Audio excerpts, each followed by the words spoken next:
Welcome to the Fundamentals of Human Nutrition. In this course, we're going to cover the ABCs of human nutrition and nutritional science. From your plate to your mitochondria, we'll break down how the macronutrients, vitamins, and minerals come from our diet and what they do to keep the human body running. Nutritional science encompasses the discovery of our nutrients, how they function in the body, and what this means for health. Good nutrition means making the right choices and using the information we have to guide us there. When it comes to eating for health, it's not just knowing the what, but the how. Now, from a community standpoint, people want to know, how do I read a food label? How do I plan a healthy meal? And how do I even eat to optimize my health? From a clinical standpoint, future practitioners need to know, how is food metabolized and what does this mean for disease prevention and management? And maybe even how do genes contribute to environmental factors when it comes to nutritional health? Now, at the very beginning, reading a food label is just the start. It's just the beginning of having nutrition knowledge. What you do with that information, you're going to learn that in this class, matters. In this course, you'll get to learning and thinking outside of your textbook. We're going to send you around the corner to your local grocery store. You're not only going to be a learner, but an educator, educating yourself and your peers by learning actively and contributing to the learning process of yourself and your peers. Now, you might be in an online course, but hey, you are not alone. And like learning a new language, you'll get the most out of this experience by immersing yourself in the world of food and nutritional science. You know, when you think about studying, you could curl up on the couch and hunker down at your library to learn the dietary guidelines for Americans or learn a little bit about food labels, but will you know what to do with those food labels when you get to your local store? Well, like I mentioned, we're going to send you there, maybe to your campus store, or hey, at least your pantry or your fridge, and you tell me what you find. So you'll not only learn how to read a food label, but what does that mean, and what could that do to help you make some different decisions? And hey, I'm even going to take a trip with you. And again, don't forget, I'm your guide. I'll teach you everything you need to know, give you the facts, and answer any questions that might come up. All right, so we know how people are given guidance. We know kind of where numbers come from, but how do you tell people? Where do you send the information out? Well, certainly the internet has dietary guidelines for Americans. You can look up a lot of .gov websites that give you good information, or you can look at your actual food. And to help people eat right, there's guidance on what we can put on our food.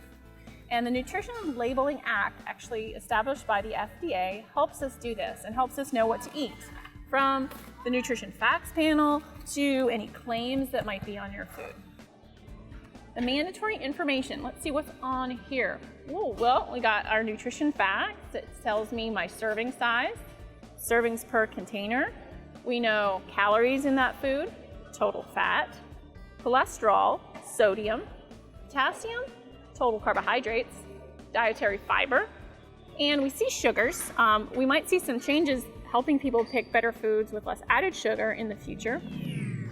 Food everywhere, but what do I eat? So you took a trip to your local store, maybe the campus store, a restaurant. Hopefully you just at least went to your fridge, and I asked you to look for some foods with fiber. Now, some fiber sources might be really obvious. They might be naturally in the food, they might be added to the food, but maybe not all fiber sources are obvious. Maybe you were surprised.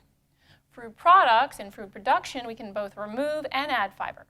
So now that you know how to find fiber, we learned all about the food label. Share with the class what you learned. Show us your food fiber. 3 grams of fiber. This is one of my more favorite snacks to get from the grocery store. It's called Larabar, and it's all 100% natural, so it's pretty healthy for you. And doesn't really have too many sugars in it either. Thank you.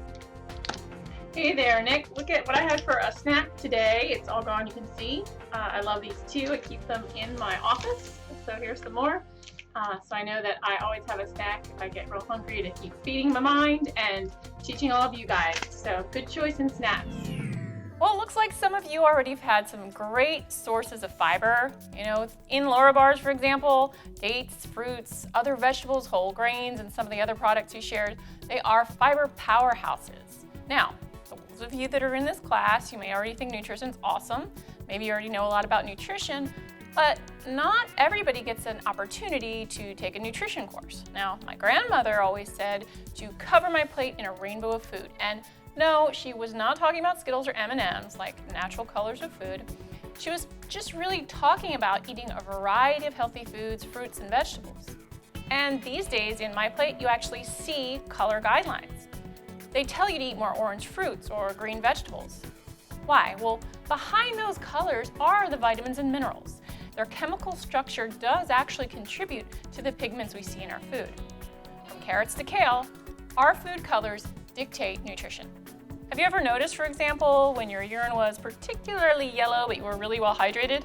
Well, that could have been some extra riboflavin, probably from a multivitamin that you got a little too much than you needed and your body just excreted it.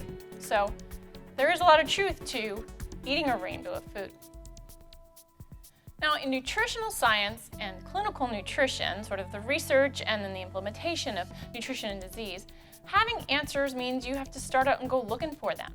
Now, as we read in your text and you follow in lectures, pay attention to where the information came from. It wasn't just your textbook, the information came somewhere else. When you listen to the news or read headlines, watch television, and whenever you hear something about the latest new food, oh, vitamins and minerals won't cure cancer, no, not if you live on Twinkies. But look where that came from. Start learning how to read research and inform yourself on new or updated discoveries. Can you really lose weight on a 1,000-calorie snack food diet? Is your city going to ban the big gulp? Are supplements the magic pill that'll make everything perfect, or are they just going to make your cash flow disappear?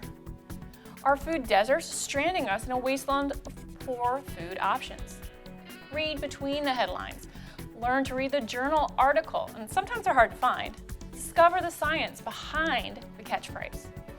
At the end of this course, you'll all be a little more educated than you were when you began.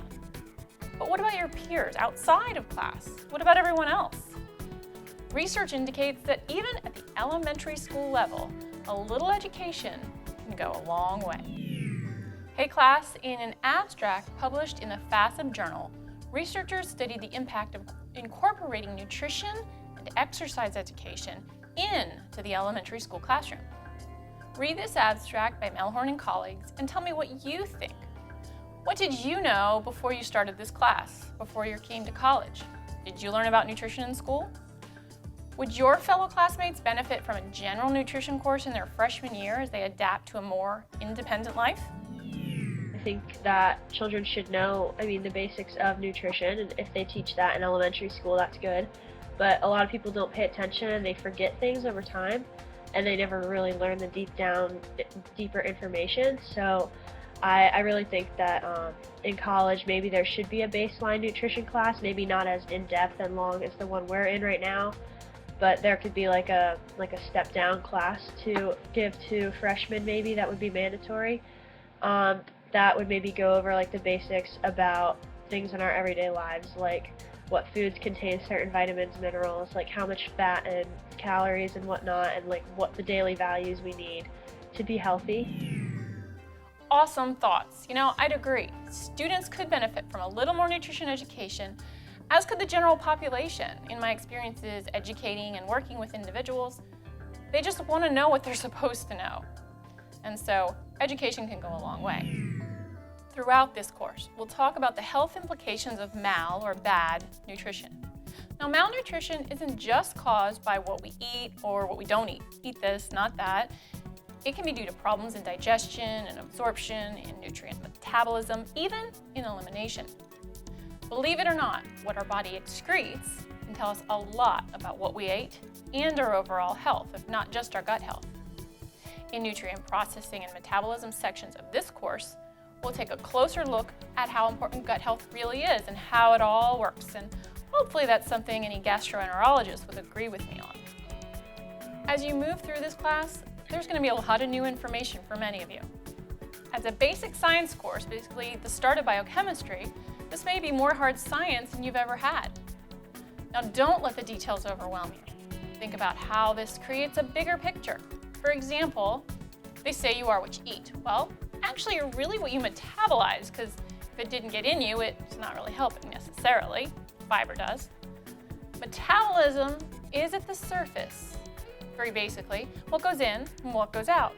But we're going to dig deeper, because it's also about how the fatty acids from your tuna steak might become part of your phospholipids in your cell membrane, only to be converted to an eicosanoid that directs your immune response or even triggers a transcription of your DNA. That's how powerful nutrition can be, and this will all make sense when you take this course. Now, like any science, nutritional science is always evolving.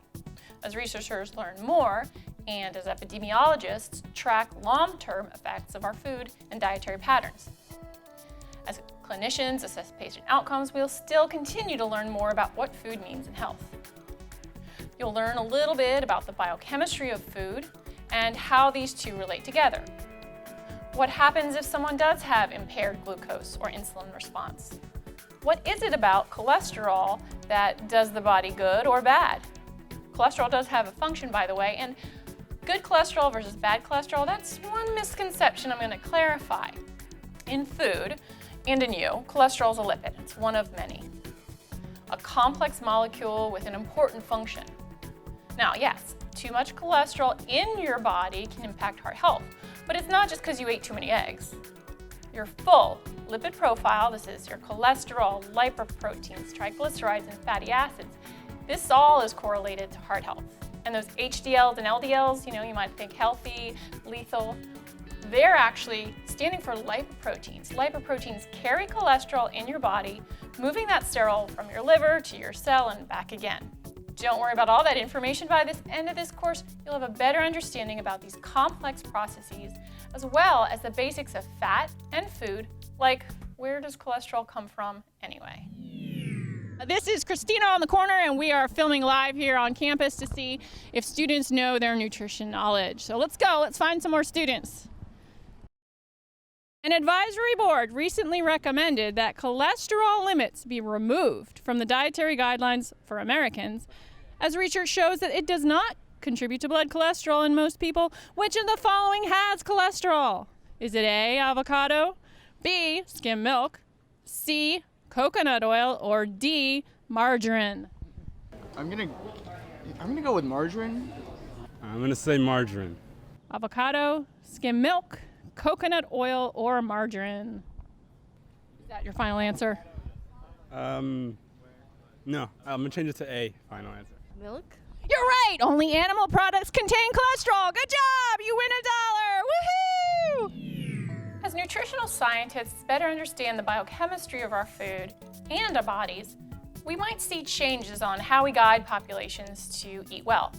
Now, in this respect, what a healthy diet is could be confusing. People want to know, now what? What am I supposed to eat? What am I not supposed to eat? And the facts seem to change. But keep in mind as you're learning, it's not really that the facts have changed, rather our understanding of them.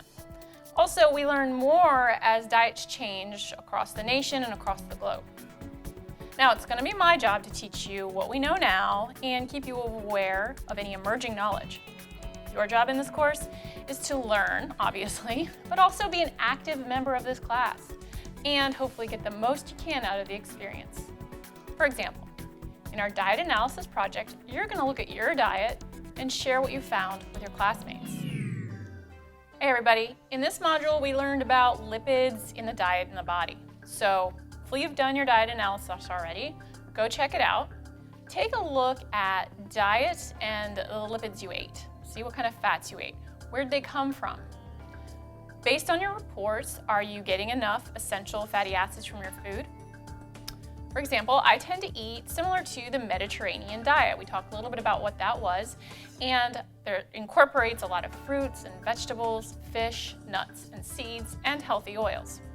So share with everybody, how does your diet compare to that of the Mediterranean diet? A lot of it does have characteristics of the Mediterranean diet, such as my family and I rarely use butter or margarine. Therefore, we substitute it with olive oil or coconut oil, and we use both of these for cooking veggies, which is a lot better option than using butter and salt, which I know a lot of people do. As far as consuming fish and seafood, I tend to eat seafood at least twice a week, but if I wanted to eat more of a Mediterranean diet, I could substitute my red meats for more fish, such as salmon. In the Mediterranean diet, a lot of the meals are focused around fruits, vegetables, whole grains, beans, oils, nuts, etc., as well as having seafood at least twice a week. This way you're getting healthy fats like omega-3 rather than saturated fats or trans fats. And compared to my diet, I don't come close to this diet because I mainly eat meat and dairy products and sweets, and I don't eat enough fruits and vegetables. Great job, guys. Yes, there are lots of ways to eat. We can see some people might eat a lot like the Mediterranean diet, and some of you may not. Might be how you grew up, might be that you're right now just making the best of what's available to you, or maybe you're even trying new foods and seeing if you can get to eat a little differently. Hey, maybe some of you are even trying to learn to cook. That would be really exciting. But hey, there's many ways to build a healthy plate, so great job.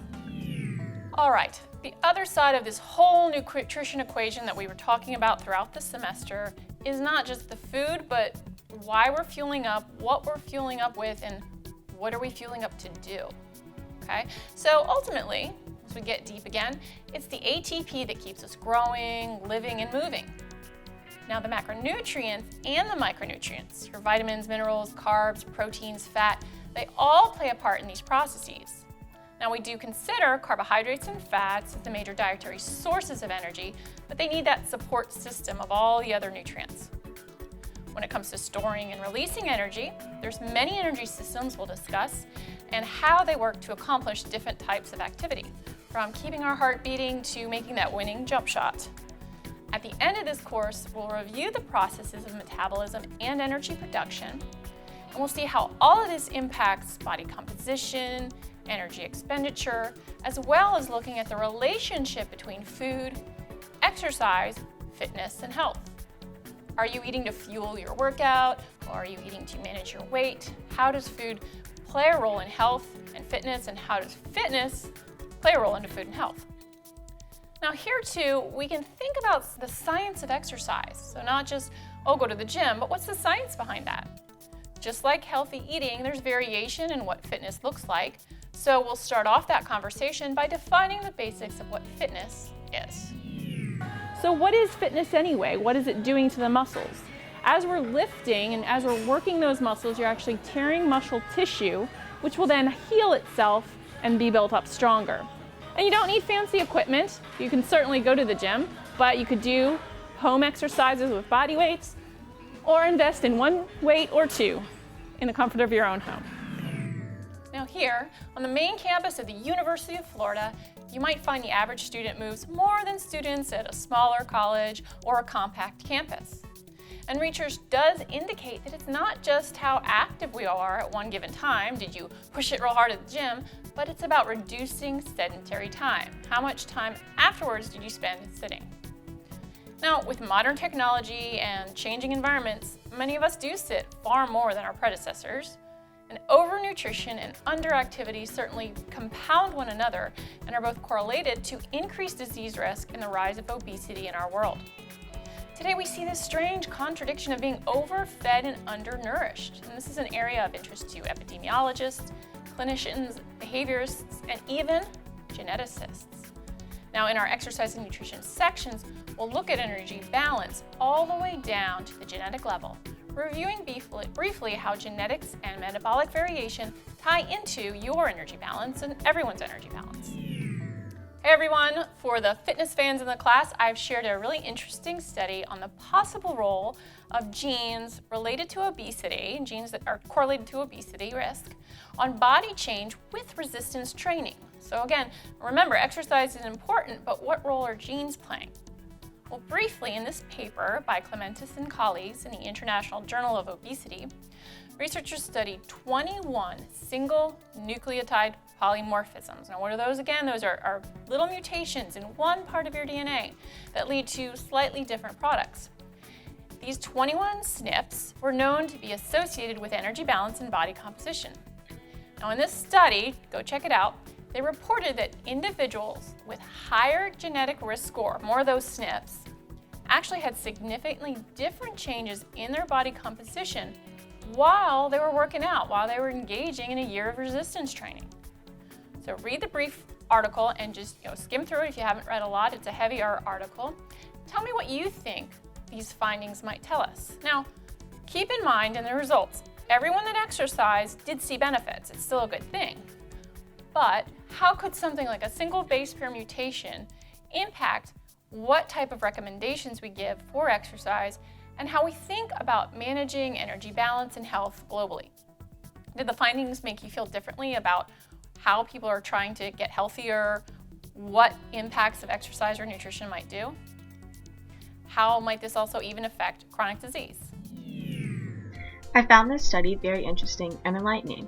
I never truly understood how big of an impact that our genes have on our body composition. I have always thought that body composition was based almost entirely on how we eat and exercise. I think it is important to understand where other people are coming from and try to understand the wide range of factors, both in our control and out of our control, that affect people. You had to say about the article, I think it is crazy that it's coming out now that our genes can affect how much we weigh and like what our BMI is, and how that affects us losing weight and working out and all that. I think it's really neat how just like a snip of a nucleotide like within our DNA could change our entire our entire system and how our body works. Great observations, guys. Yes, we can see now how genetics plays a role in this. Now, don't forget the big picture, though. When we get deep into the science of it all, sometimes we forget that, yeah, eat less, move more is a simple, understandable, and hopefully reasonable goal. If you've got a lot of these SNPs and genes, it doesn't mean you just give up and sit down. Healthy lifestyle choices still matter and will lead people, patients, and populations in the right direction. However, when considering what we choose and what we teach others and even what we prescribe, the details do matter too. It's these details that make the road to health a little different for each of us. So class, I really hope you're excited for this course. And with this overview, the world of nutritional science may look a lot more complex than it did before. But like any health science, there's a lot going on when it comes to maintaining life. While you may finish this class and never think about the citric acid cycle or the RDA for vitamin C again, you'll at least have a better understanding of the science of food. Food and nutrition scientists, registered dietitians, physicians, dentists, nurses, physical and occupational therapists, pharmacists, mental health professionals, farmers, food manufacturers, food service professionals, educators, journalists, policymakers, stakeholders, investors, and well, everybody, really, can be a part of gaining individual, community, and global nutrition knowledge. Not everybody needs to know what a genetic polymorphism is or a SNP or what it has to do with food or exercise, but knowing the power behind our nutrients can help us continue to improve health outcomes. In this class, you'll not only learn for yourself, but with the interactive video discussions, opportunities to share your thoughts on social media, and the assignments that get you out of the textbook, out into the community, you'll be a part of this viral learning experience. So, next time I'm on campus quizzing about nutrition knowledge, maybe you'll be the next contestant with the right answer. How about that for some reality TV? Hope you enjoy the course. Eat well, live well, and be well.